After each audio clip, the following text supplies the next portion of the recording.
અલા કંટાળ શું કરો છો? હાલ સાર પૂરો કરીને બેઠા. તમે પેલો હાથીનું કહેતા હતા ને એ આ ભાઈને લાયો છું. સારું કરી લો. તો તમે હવે જો એ તો બધું હું સમજાઈ દઈશ. એટલા તને હવે બધું કોમ બતાવી દઉં. જો વહેલા ઓટે બધાને ખોણ મેલ દેવાનું અને ખોણ ખરે ને એટલે બધું તારા સોન નાખી દેવાનું. સારું.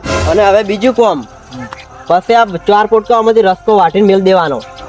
સારું. અને હવે 1 વાગે ને એટલે બધા ઢોરા પાઈ દેવાનો. સારું. હવે તમારું પટી ગયું. હવે મારું કહું. સારું તને તારું કહી દે. જો વહેલા મારે એક ગરમ રોટલો અને દૂધ જોઈએ. બીજું પછી 9 વાગે ને એટલે ચા અને 4 મસાલા. વધના મારે 5 વાગે ગોમમાં જવા જો હોય અને હું વાળતા આવું ને એટલે તમારે 2 શીરોખું ને 1 ખાટલો મીચી દેવાનો હોય. જેમ કે વાળતા મને ઠીક નહીં હોતું. અમે ફાટેલા ગોદડા મુરસ અને વાયના શીરોખું જોવે છે. તું ભયા ઉપર જે તું ના જોવે હોય અને પેલો શિખર છે આવા નવા ફોન કરે છે. તું આવતો નહીં હોય શિખર દેખાતો હોય.